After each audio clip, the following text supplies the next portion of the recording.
멘토님께서도 입학하시기 전에 가지고 있었던 로망이라던가 이런 로망이 깨진 현실이었다던가 이런 부분에 대해서 얘기해 주실 수 있으실까요?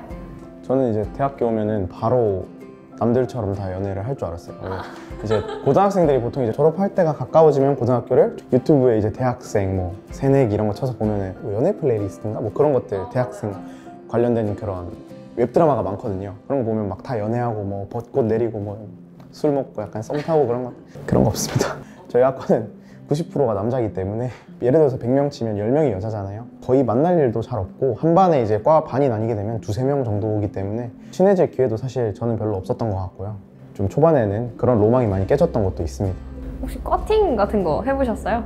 해봤는데 뭐 그 친구들이 제 취향이 아닌지 제가 취향이 아닌지 제가 그 친구들의 취향이 아닌지 잘 모르겠지만은 저는 꽈팅이랑은 잘 안 맞더라고요. 후배들이 뭐 이런 거 해봤냐고 이렇게 물어보면 나한테 몇 번 해봤는데 그냥 이제 친구 만들러 간다는 느낌이지 뭐 거기 가서 연인을 찾아온다 이런 느낌으로 가지 마라. 경험은 하는 건 좋다. 근데 뭐 가서 꼭 여자친구를 사귀어야겠다, 남자친구를 사귀어야겠다 이런 마인드로는 가면 절대 안 된다 라고 많이 조언을 해줍니다.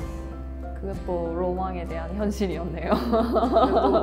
새내기면 다 가고 싶고 다 그런 거잖아요. 그런 거 처음 들어보니까 또 주변에서도 아버지께서 막 꽈팅 해봤냐? 뭐 미팅 해봤어? 막 이렇게 물어보시니까 한번 해보긴 해야죠. 그래도 그런 거에 대해서 말하려면 그런 건 해보는 게 네, 맞습니다. 새내기 때만 할 수 있는 거니까요. 맞아요. 맞습니다.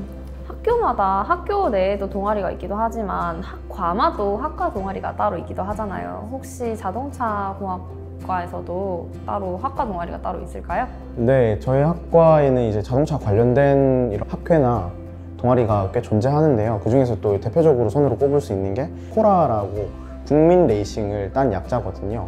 그런 동아리가 있는데 아까 말씀드렸던 그 1층에 전시해 놓는다는 차들 있잖아요. 코라의 차들도 많고 거기에 전시된 차들 중에서도 그리고 코라가 그 대학생 자작 경주 대회에 나가서 자작 자동차 경주 대회에 나가서 우수한 성적으로 입상을 또 하기도 합니다. 그 동아리를 보고서 이 학과를 지원하는 친구들이 있어요.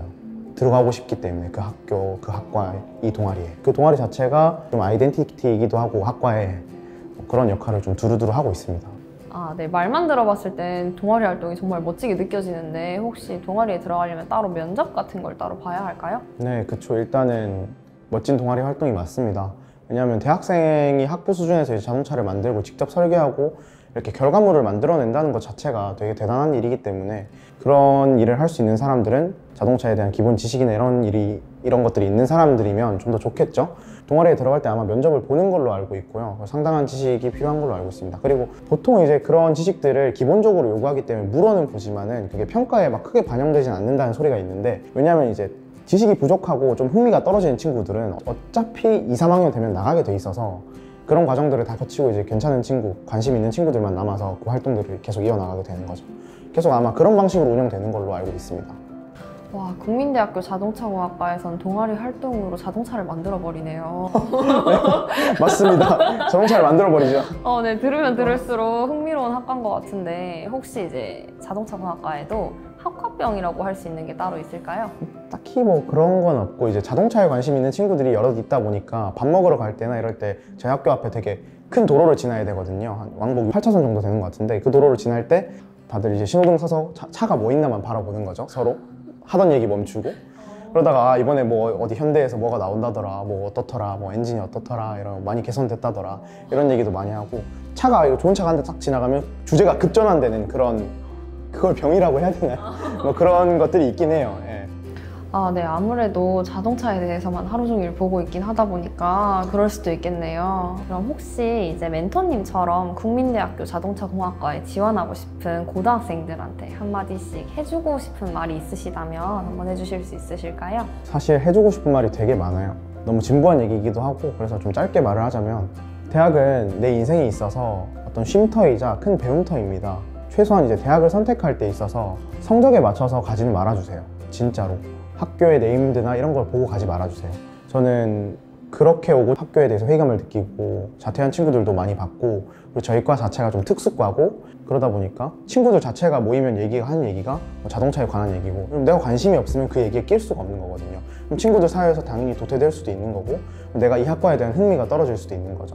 그래서 저희 학과를 지원하실 때만큼은 좀 특수과이기 때문에 자동차에 관심이 있고 이쪽으로 생각이 있다 이러신 분들만 지원하는 게 좀 좋다고 봅니다. 성적에 맞춰서 대학 가지 말아달라 이 말씀 드리고 싶습니다. 아무래도 학교나 학과를 성적 맞춰서 가기보다는 본인의 적성에 잘 맞는 곳으로 잘 찾아보고 가야 할 것 같네요. 이제 조금 무거운 질문에서 벗어나서 가벼운 질문으로 한번 넘어가도록 하겠습니다. 국민대학교 자동차공학과를 세 단어로 표현을 해주신다면? 수학, 과학, 노예?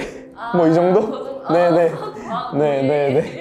그냥 뭐 대학교 들어오면 뭐 진짜 자동차 과목 극소수로 배우고 뭐 역학을 배우면서 교수님들이 자동차의 이런 부분에 적용이 된다라는 걸 말씀을 해주지만 주제는 다루는 거는 역학이에요. 역학이 과학이잖아요. 쉽게 말하면은 과학의 일부잖아요. 맨날 그런 거 달고 산다고 생각하시면 됩니다. 저는 이제 고등학교 졸업하면은 이런 거 안 배울 줄 알았거든요. 저는 진짜 큰 오산인 것 같아요. 이거는 저의 큰 오산. 그러니까 고등학교 졸업했다고 해서 그 절대 떼는 게 아니라 이름만 달라질 뿐이지 기초는 수학, 과학이다. 오히려 더 깊게 들어가지 않나요? 그쵸. 네. 근데 이제 이름이 수학이 아니라 다른 걸로 바뀌는 거죠. 수학이 아닌 척하는 수학들. 네네네, 맞습니다. 그런 쪽으로 수학, 과학 잘 하셔야 된다는 사실 새겨 들으셔야 합니다. 아니요, 잘 아니고 계속 해야 된다. 이게 맞는 것 같아요. 앞으로 인생에서 쭉 해야 된다. 그치, 라는 그런 사실 거예요. 네. 새겨 들으셔야겠네요. 네, 그러면 이제 자동차공학과를 준비하는 학생들이 입학 전에 혹시 조금 배워두면 좋다던가 미리 준비해두면 좋을 그럴 것들이 있을까요? 준비해두면 좋을 거를 좀 말씀을 드리자면 일단은 대학생이라면 노트북이 필수겠죠. 과제도 노트북을 하고 다들 이런 건 아실 거예요. 웬만하면 대학교 갈 때 노트북 필요하다 이런 말을 많이 하니까. 근데 또 뭐 이렇게 물어보실 거예요. 그럼 좋은 사양이 필요하나요? 뭐 어떤 고사양 프로그램을 돌리나요? 실제로는 뭐 학부생 수준에서는 그렇지 않습니다. 개인의 역량에 따라서 이제 내가 어떤 개발 활동을 하고 자기 개발 활동을 통해서 고사양 프로그램을 돌리게 된다면 필요할 수 있습니다. 근데 3, 4학년 이렇게 돼도 이렇게 뭐 사무용 노트북으로 돌리는 데는 그렇게 큰 문제는 없는 것으로 보입니다. 또 두 번째로 계산기가 필요한데 이건 좀 중요하거든요. 계산기가 곧 내 성적이 될 수도 있어요. 왜냐하면은 시험에서 시간은 점수잖아요, 곧.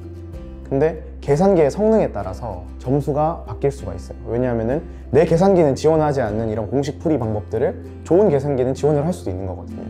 그렇기 때문에 좀 1, 2학년 때는 그래도 뭐 학교에서 공부하는 계산기가 있거든요. 카시오코 괜찮은 거. 그거를 좀 저렴한 걸 쓰다가 3, 4학년 돼서 좀 더 복잡한 계산이 필요하고 그럴 때는 좀 좋은 계산기로 구매하는 걸 추천드리고요.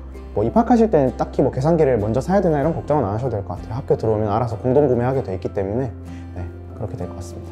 구매하면 좋을 것들에 대해서 먼저 말씀을 해주셨는데 이제 배워두면 좋을 것들에 대해서도 말씀해 주실 수 있을까요? 일단 요즘 대학들이 공대 뭐 문과 쪽도 그렇고 다 프로그래밍을 중요하게 배우거든요. 지금 프로그래밍이 중요하게 떠오르고 있는 사회이기도 하고 그렇기 때문에 좀 미리 코딩이나 이런 거에 관해서 코딩의 개념이나 코딩을 하란 말은 아니에요. 하면 좋죠. 근데 고등학교 때 이제 끝났으니까 좀 놀아야 하기도 하고 자기 개발을 하는 친구들도 있겠지만 그런 친구들을 위해서 뭐 말씀을 드리자면 코딩을 해보면 좋다. 그런 것들도 많이 도움이 될 거다. 왜냐하면 자동차에 이제 뭐 ECU나 엔진 컨트롤 유닛 이런 것들 다 코딩으로 짜는 프로그램들이고 그렇기 때문에 배워둬서 안 좋을 게 없는 그런 과목이다 코딩은 이렇게 말씀을 드립니다. 책이라도 한 권 읽고 오시면 되게 좋을 것 같아요. 이해하는데 과목을 친구들보다 어쨌든 한 발 앞서 나갈 수 있는 거잖아요. 내가 그런 점에서 좋다고 봅니다. 코딩은 배워놔서 안 좋을 게 없어요. 잃을 게 없습니다.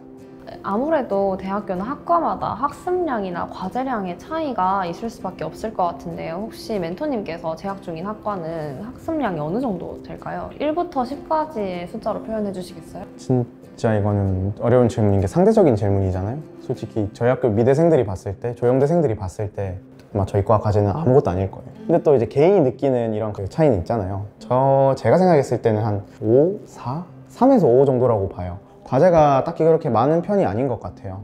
왜냐면은 기초 과목들이야 당연히 과제가 있을 거고 그리고 교수님 바이 또 교수님이라서 교수님 잘 선택하시면 과제가 없는 교수님, 시험에 중점을 더 두시는 교수님 이렇게 선택을 하실 수 있고 그리고 뭐 과제가 있는 교수님을 선택하면은 좀 체계적으로 공부는 잘 되겠죠. 어쨌든 내가 이 과제를 수행하기 위해서 미리 공부를 다 해놔야 되니까 과제를 끝내려면 이 문제를 풀려면 근데 저는 일단 보통은 제가 게을러서 과제를 잘 안 하는 편이기 때문에 과제가 없는 교수님을 선택을 해요. 그래가지고 이제 네, 시험으로 나는 한 방 보겠다 이런 느낌이라서 제가 느끼기에는 그렇게 과제 양은 많지 않습니다. 학습량도 그럼 학습량과 과제량은 다른 것 같아요. 제가 말씀드렸듯이 과제는 이제 교수님을 선택하는 거에 따라 다른 거고, 시험은 어쨌든 역학이란 과목들이 뭐 대학에서 배우는 과목 중에 안 어려운 과목이 없겠지만은 또 공대생들이 느끼기에 이런 역학 과목들이 되게 어려운 과목이기 때문에 어려운 것 같습니다. 네. 공부량은 그래도 공대니까 어느 정도 있는 것 같아요. 네. 아무래도 멘토님께서 공대시고 실험 같은 것도 하실 것 같은데 이렇게 하다 보면 혹시 위험한 상황이 생기거나 그렇진 않나요?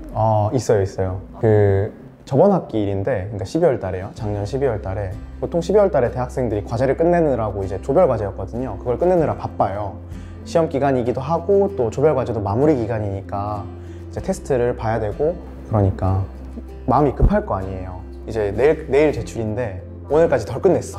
이제 오늘 다 끝내야 돼. 그래서 본드를 뭐로 이렇게 붙이고 있었거든요. 그 프로젝트 자체가 그러니까 모형 자동차 요만한 걸 만드는 거였어요. 고무줄로 갈 수 있는. 되게 좀 치밀하게 설계를 해야 되는 게 있는데, 그걸 하다가 이제 본드를 이제 급하니까 이렇게 나사로 이렇게 시공할 수가 없으니까 본드를 하게 됐어요. 급하니까 내일만 불러가면 되잖아요. 그래가지고 본드를 해놓고 급하니까 이걸 놔뒀어요. 본드를 그냥 놔뒀는데 뚜껑을 안 닫고 본드가 굳어버린 거예요, 앞이. 그래서 제가 그거를 이제 쓰려고 보니까 안 나와. 이거를 깎았어요. 앞쪽을 깎다가 왜 안 나오지? 아씨, 그냥 확 깎았거든요. 이게 눈에 이렇게 탁 튄 거예요, 이쪽으로 다. 그래서 이쪽 눈에 본드가 다 묻어가지고 눈 안구에 다 들어가고, 그래가지고 저 진짜 눈을 못 뜨는 줄 알았어요. 앞으로 영원히 진짜 본드 사고 막 이런 거 튀는 거 있잖아요, 보면. 그래서 바로 그대로 야 119 불러줘 했는데 119 부르면 또 학교에도 피해가고 그러니까 그냥 응급실로 가거나 아니면 안과 이쪽으로 가면 처치를 받을 수 있다고 그러더라고요, 119에서. 그래서 그렇게 하시겠어요 해가지고 택시를 타고 바로 갔어요. 갔더니 급하게 생각하지 말라고, 뭐 실명되거나 그런 거 아니니까, 자주 있는 상황이니까 괜찮다 하고 되게 안심이 됐죠. 근데 진짜 눈에 여기 본드가 다 묻어가지고 눈썹도 다 뜯었었고요. 그때 안에 있는 거 이렇게 막 긁어냈었어요, 바늘로, 주사 바늘로. 네. 그래서 되게 본드 보면 요즘 좀 무서워요. 옛날에 어릴 때도 막 본드 만지고 그랬는데 요즘 본드 만질 때마다 좀 무서워요. 순간 접착제다 보니까 묻으면 순간 눈이 이렇게 반응해서 감잖아요. 그대로 굳어버려서 눈이 안 떠져요. 이렇게 벌려서 뜯었어요. 되게 위험한 일이 있으셨었네요. 아무래도 학교 생활을 하면서 이제 위험한 일도 있고 힘든 일도 있고 하면은 약간 조심스럽게 질문드리죠. 자퇴를 생각해 보신 적은 따로 없으세요? 대학생이면 진짜 거의 맨날 생각할 것 같긴 한데 뭐 다들 한 번씩은 있을 것 같아요. 저는 제가 생각한 자동차 공학과와 좀 많이 달랐어요. 저는 진짜 대학교 오면은 자동차만 만지고 옆에 두고 보고 맨날 이렇게 애끼면서 할 줄 알았는데 그게 아니고, 역학 과목들 기본으로 하고 아까 말씀드렸듯이 수학, 과학 과목들 이런 거 선행이 돼야 되니까 그런 것들에 대해서 중점을 배우는 거예요. 저는 진짜 맨날 이렇게 뚝딱뚝딱거리고 할 줄 알았는데 자동차 옆에서 뭐 그런 게 아니다 보니까 되게 회의감을 많이 느꼈어요. 그런 과목들이 애초에 생각을 안 한 과목들을 내가 막 배우게 되다 보니까 학과에 대한 서치가 너무 부족했기 때문에 저는 그냥 무조건 나는 자동차 공학을 간다라는 생각밖에 없어서 서치를 안 하고 갔어요. 교육과정이나 이런 것들을. 그렇기 때문에 제가 그런 후회를 했던 것 같고요.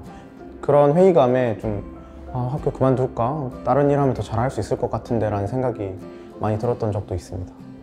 여러분들 꼭 대학교 교육과정은 꼭 보고 지원을 합시다, 우리.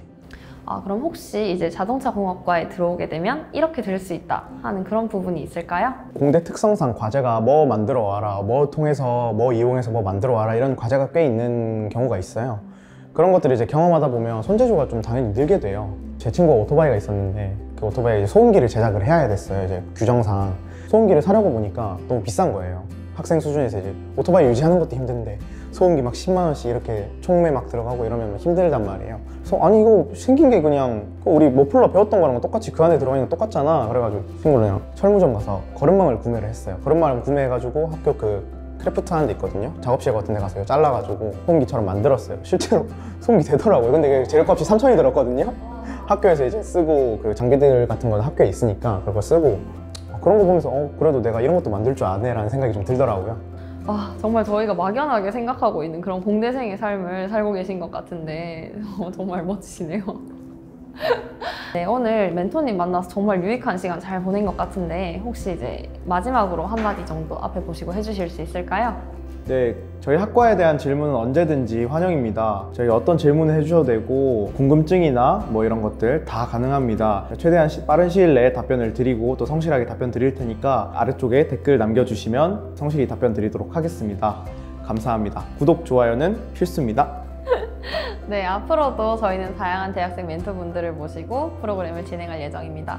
더 궁금한 대학교나 학과에 대한 질문은 댓글에 남겨주시면 저희가 다음 영상에서 반영해서 더 멋진 영상으로 찾아뵙도록 하겠습니다. 여러분, 안녕히 계세요. 안녕.